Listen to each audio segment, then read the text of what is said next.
जय हिंद। देखिए इस वीडियो में समझते हैं कि मानव जनसंख्या पर वृद्धि का नियंत्रण, यानी मानव जनसंख्या को हम कैसे कम कर सकते हैं, कैसे उसे हम रोक सकते हैं। देखिए जिस देश में ज़्यादा जनसंख्या रहता है ना, वो देश विकास नहीं कर पाता, वो देश डेवलपमेंट नहीं कर पाएगा, वो देश प्रगति नहीं कर पाएगा। अब कैसे करेगा? जैसे मान लीजिए एक तालाब है और तालाब में खूब ज़्यादा मछली छोड़ दीजिएगा तो कोनो मछली बढ़ जाएगी, कोनो मछली छोटे रह जाएगी।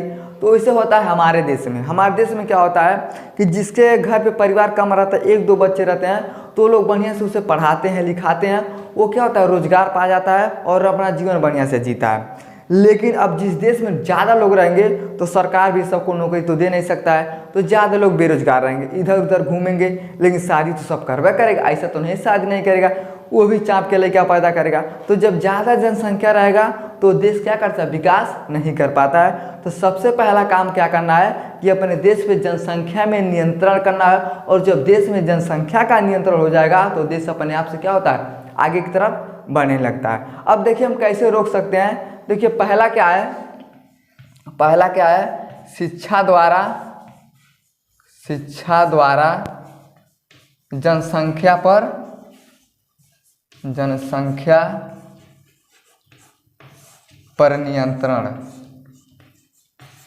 नियंत्रण।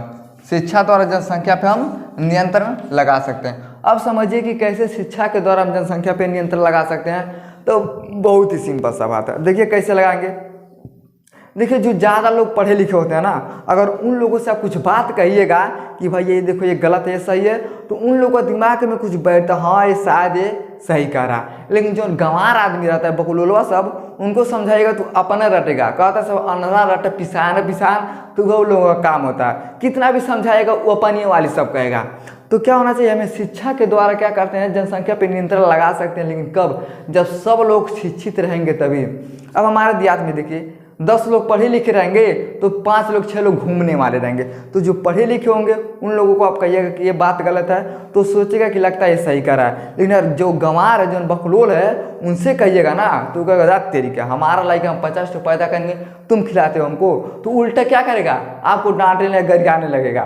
तो अगर सब लोग शिक्षित हो जाते हैं, सब लोग पढ़े लिखे हो जाते हैं, तो सब लोग क्या होंगे, समझ जाएंगे कि जनसंख्या पे हम कितना बढ़ाएंगे, कितना घटाएंगे, कितना हमारे लिए सही रहेगा। तो हमको क्या करना है, शिक्षा के द्वारा जब सब लोग शिक्षित हो जाएंगे तो सब लोग क्या होंगे, अपने आप समझ जाएंगे कि हमें जनसंख्या कितना पे करना है, 2 ठो रहेगा कि 4 ठो रहेगा कि 10 ठो रहेगा। तो क्या कर सकते हैं, पहला शिक्षा के द्वारा हम जनसंख्या पे नियंत्रण कर सकते हैं। अगला कहता है कि मानव समाज को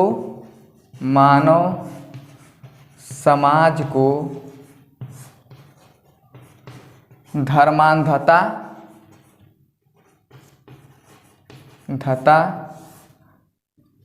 से मुक्ति दिलाना।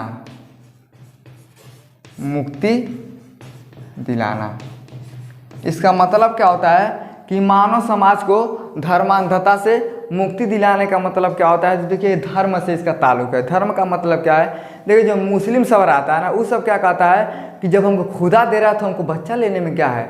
हिंदू में क्या कहता है सब कि जब भगवान देते तो हमको लेने में क्या है। अरे भैया पड़ोसी भी तो तुम्हें बच्चा दे सकता है, तो क्या वो भी भगवान हो जाएगा, वो भी खुदा हो जाएगा। यहाँ पे लोग क्या है, धर्म के जाल में फंसे हुए हैं कि हमको खुदा दे रहा है तो हम ले रहे हैं, हम तो कुछ करवा नहीं करते हैं, सब भगवान बच्चा पैदा कर दे रहा है। बकलोल कहेंगे कितना अजब का लीला है इस सबका। भगवान को भी दोष कर देता है कि भगवान हमको बच्चा पैदा करवा देता है, पड़ोसी भी बच्चा पैदा करवा देता है, क्या भगवान हो जाएगा? वो नहीं होगा। तो यहाँ के कहने का मतलब क्या है कि अपने धर्म में लोग क्या फंसे हुए हैं। वो लोग कहते हैं कि हमें खुदा दे रहा है तो हम ले रहे हैं, हिंदू धर्म में सब कहता है कि हमें भगवान दे रहा है तब हम ले रहे हैं। बच्चा पैदा करना हमारे हाथ में, अगर हम चाहेंगे तो बच्चा पैदा होगा, चाहेंगे तो बच्चा नहीं पैदा होगा।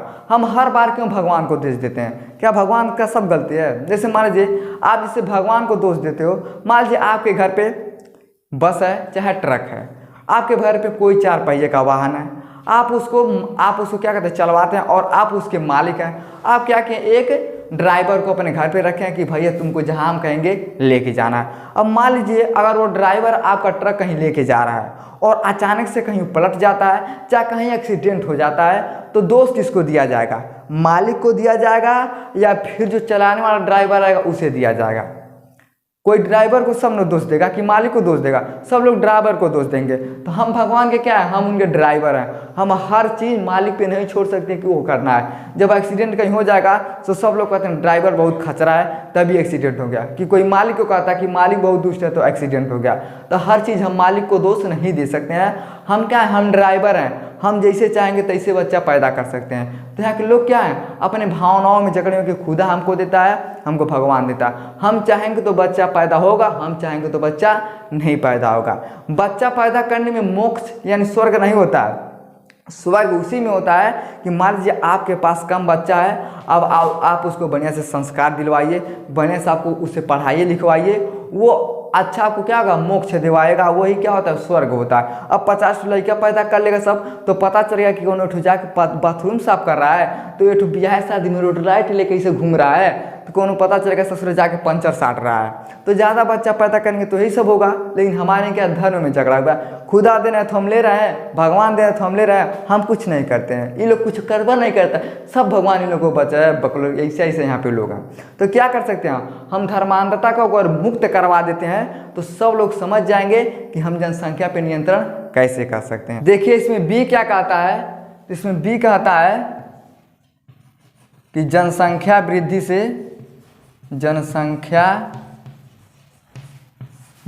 से होने वाला हानियाँ,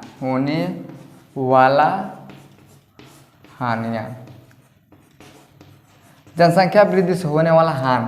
तो देखिए जनसंख्या वृद्धि से बहुत हानि होता है। हानि क्या होता है, जैसे मान लीजिए अगर आपके घर पे 4 बच्चा है सब, और आपके पास 1 मंडा खेत है, तो कितना कितना दोगे आप लोगों को, तो 2 डिसमिल दोगे सब। अगर वही अगर आपके पास 2 बच्चा रहेगा तो कम से कम कुछ तो मिलेगा, 2 लोगों का बचेगा कि नहीं बचेगा। तो जितना भी हम जनसंख्या ज़्यादा बढ़ाते हैं ना, वो हमारे लिए क्या होता है, हानि होता है। और रहने के लिए घर नहीं मिलेगा, खाने के लिए भोजन नहीं मिलेगा, सब लोग क्या हो जाएंगे, परेशान हो जाएंगे। तो इसे भी क्या करना है, हमें रोकना है। यानी जनसंख्या वृद्धि से क्या होता है, बहुत ज़्यादा हानि होता है, और इसे क्या करना है, हमें रोकना है। अगला कहता है कि परिवार नियोजन पे महत्व देना, यानी सी कहता है कि परिवार नियोजन पर महत्व। परिवार नियोजन पे महत्व का मतलब क्या है, तो हमें अपने परिवार में भी क्या करना चाहिए, समझाना चाहिए कि देखिए आप लोग, आप ज़्यादा बच्चा पैदा करने से कोई फायदा नहीं है। 1-2 बच्चा रहेगा और सब लोग क्या रहेंगे, हम लोग खुश रहेंगे, सब लोग हम बढ़िया से रहेंगे। तो सबको क्या करना चाहिए, अपने परिवार में भी समझाना चाहिए कि देखिए कम बच्चा हो, जिससे सब लोग क्या रहेंगे, हम खुश रह सकते हैं। तो ये बताया गया किसमें, तो परिवार नियोजन पर महत्व, यानी हम परिवार में अपने महत्व देते हैं और हमें भी फायदा मिलता है। बी क्या कहता है, तो छोटे या समिति परिवार को समझाना। हमें क्या करना चाहिए, जितना भी छोटा परिवार है ना, समझाना चाहिए। देखिए बहुत लोग ऐसा कहते हैं कि हम 2 हमारे 2, यानी हमारा छोटा परिवार रहेगा तभी हमारा क्या है, भलाई है। नहीं तो ज़्यादा लोग रहेगा, कचरो डबर मछली ऐसे तो कोनो हर कोनो आगे मारेगा, कोनो हर गरी आएगा। तो हमें क्या करना चाहिए, छोटा परिवार सुखी परिवार। तो हमें क्या करना चाहिए, हमें जितना ही छोटा हमारा परिवार रहेगा उतना हमें बढ़िया लगेगा। तो इसमें कहा जाता है कि छोटे परिवार समिति को क्या करना चाहिए, समझाना चाहिए। हमें भी जितने भी लोग पढ़े लिखे हैं, अब जितना भी छोटा लोग रहते हैं, छोटे छोटे लोग, उनको क्या करना चाहिए, समझाना चाहिए। दूसरा क्या बताया गया है, तो इसमें दूसरा बताया गया है कि विवाह की आयु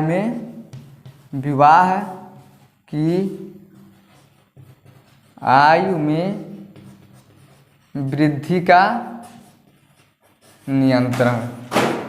क्या बताया गया है, नियंत्रण, यानी विवाह की आयु में वृद्धि का नियंत्रण। अब इसका मतलब क्या होता है, तो देखिए देहात में सब क्या होता है, अगर कोई भी लड़की अगर खराब निकल जाती है, देखिए लड़के का 10 गलती सब लोग एक्सेप्ट कर लेंगे, लेकिन लड़की का 1 गलती कोई नहीं एक्सेप्ट करता है। लड़का कहीं भी घूम के आएगा नहीं बोलते हैं, लेकिन लड़की अगर कहीं से चली जाती है तो सब लोग क्या करते हैं, बोलते हैं, डांटते हैं। तो इसमें कहा गया है कि विवाह की आयु में वृद्धि का नियंत्रण, यानी हमें विवाह देख के करना चाहिए कि हमारा लड़की उसकी उम्र की हो गई है या फिर नहीं हुई है। हमारे यहाँ तो सब देखिएगा 15 साल में 16 साल में सब शादी कर लेता। अब बताइए जिस लड़की का 15 साल में 16 साल में अगर शादी कर दिया जाएगा तो बच्चा सही से भी नहीं हो पाएगा, यानी उसका क्या होता है, जो बच्चेदानी होता है कमज़ोर होता है, जिस कारण बच्चा सही से नहीं पैदा हो पाएगा। लेकिन हमारे यहाँ सबसे ज़्यादा होता है, कम उम्र में सब क्या करता है, ब्याह कर देता है। हमें क्या करना चाहिए, हमें विवाह का जो आयु होता है उसे हमें बढ़ा देना चाहिए। जैसे इस समय तो कितना है, 21 साल है, पहले क्या था 18 साल था, लेकिन इस समय 2 साल 3 साल बढ़ गया है। तो हमें क्या करना चाहिए, विवाह के वृद्धि को बढ़ा देना चाहिए कि जितना देर के बाद विवाह होगा ना उतना ही सही से बच्चा भी पैदा होगा। जितना विवाह का देर हम बढ़ाएंगे उतना ही बढ़िया से जनसंख्या भी रहेगा और उतना ही बढ़िया से लोग भी रहेंगे। ये तो मान लीजिए 16 साल में ब्याह हो गया, अब वो तो मनवा नहीं करेगा सब। 16 साल में ब्याह हो गया, पता चला कि लड़का पैदा कर दिया। और जब तक 21 साल की उम्र तक विवाह होना चाहिए तब तक 5 लड़का पैदा कर दिया सब। बताइए 16 से लेकर 5 साल में 5 लड़कों सब पैदा कर दिया। अगर वही विवाह अगर 21 साल में होता है तो 25-26 साल तक जाते जाते 1-2 बच्चा अगर पैदा हो जाते हैं तो सब लोग कहते हैं चलो इतना ज़्यादा बहुत ठीक है। लेकिन क्या करना चाहिए, हमें विवाह पे नियंत्रण भी करना चाहिए और हमारे भारत के हर लोगों को विवाह देख के ही करना चाहिए, उसे उम्र पे ही करना चाहिए। अगर आपकी लड़की बिगड़ जाती है तो आपका गलती है, आप कहाँ नहीं देख रहे हो उसको, देखिए अगल बगल की क्या करती है क्या नहीं करती है, उसको बचा के रखिए और सही टाइम पे उसका विवाह करिए, जिसके कारण हमारे देश का क्या होगा, वृद्धि भी, जनसंख्या में वृद्धि में नियंत्रण हो जाएगा। अगला इसमें देखिए क्या कहता है, इसमें कहता है कि कानून पे नियंत्रण, कानून में बदलाव करके क्या कर सकते हैं, बदलाव करके नियंत्रण हम क्या कर सकते हैं, लगा सकते हैं। कानून में बदलाव करके भी नियंत्रण लगाया जा सकता है। देखिए जो कई ऐसे देश हैं, जैसे चीन में भी बहुत ज़्यादा जनसंख्या था, चीन ने भी क्या किया, अपने जनसंख्या वृद्धि पे नियंत्रण लगा दिया। स्विट्जरलैंड में लगा दिया गया। ऐसे बहुत से देश हैं जहाँ पे कानून में ये बना दिया गया है संविधान में कि इससे ज़्यादा अगर बच्चा होगा तो हम कोई भी नौकरी नहीं देंगे। लेकिन हमारे यहाँ आया था, हमारे यहाँ भी कानून आया था कि 2 लोगों से अगर कोई ज़्यादा बच्चा पैदा करेगा तो नौकरी भी नहीं मिलेगा। तो सब लोग क्या कहते हैं, भले नहीं हमारा लड़का नौकरी करेगा, जूता साफ करेगा, पैखाना साफ करेगा, घर द्वार बहारेगा, लेकिन हम बच्चा क्या करेंगे, ज़्यादा पैदा करेंगे। तो हमें भी अपने कानून में एकदम सख्त कर देना चाहिए कि कानून में बदलाव हमें कर देना चाहिए कि जनसंख्या वृद्धि पे हम नियंत्रण लगा सकते हैं। और जब कानून में अगर एक बार हो जाएगा तो कोई भी ऐसा नहीं करेगा, अपनी मनमानी कोई भी बच्चा नहीं पैदा करेगा। और जब मनमानी नहीं बच्चे पैदा होंगे तभी हमारे देश का क्या होगा, डेवलपमेंट होगा, तभी हमारे देश का विकास होगा। तो ये बताया गया किसमें, तो ये बताया गया कानून में बदलाव करके भी हम जनसंख्या का नियंत्रण कर सकते हैं। चौथा क्या कहता है, तो इसमें कहता है कि आर्थिक स्थिति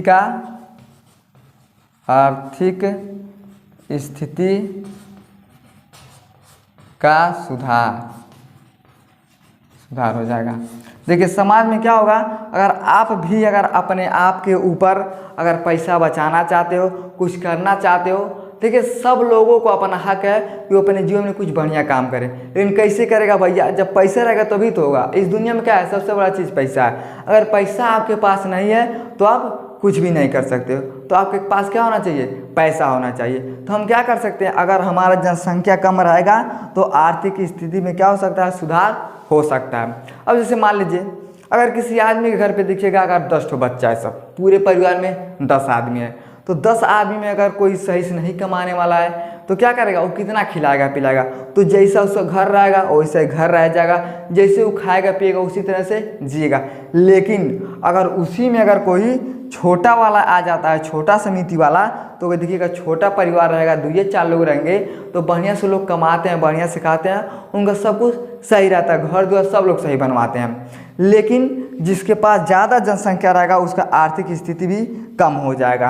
अब सब लोगों को तो एक जैसे होगा नहीं कि 10 लड़का है तो 10 लोग तो नौकरी पाएगा नहीं, उसमें इससे अगर 1 लोग नौकरी पा जाएगा तभी 10 लोगों को कैसे खिला पाएगा, वो नहीं ज़्यादा खिला सकता है। तो हमें क्या करना चाहिए, हमें अगर आपके जीवन में अगर बढ़िया से आर्थिक स्थिति को बचाना है, आर्थिक स्थिति को सुधार करना है, तो आपको जनसंख्या पे नियंत्रण करना होगा। जब तक आप जनसंख्या पे नियंत्रण नहीं करेंगे तब तक आपके घर का आर्थिक सुधार नहीं हो सकता, कभी नहीं हो सकता है। जब आपका जनसंख्या कम रहेगा, सब लोगों को आप बढ़िया से पढ़ाएंगे लिखाएंगे, सब लोग रोजगार हो जाएंगे, और जब सब लोग रोजगार हो जाएंगे तो सब लोग पैसा कमाएंगे, और जब पैसा कमाएंगे तो धीरे धीरे आर्थिक स्थिति भी हमारा बढ़ता हुआ चला जाएगा। तो ये सब क्या है, क्या जनसंख्या में वृद्धि के नियंत्रण करने पे सब रोक लगा सकते हैं। तो आपको समझ में आ गया हो तो वीडियो को लाइक से सब्सक्राइब जरूर करें। जय हिंद।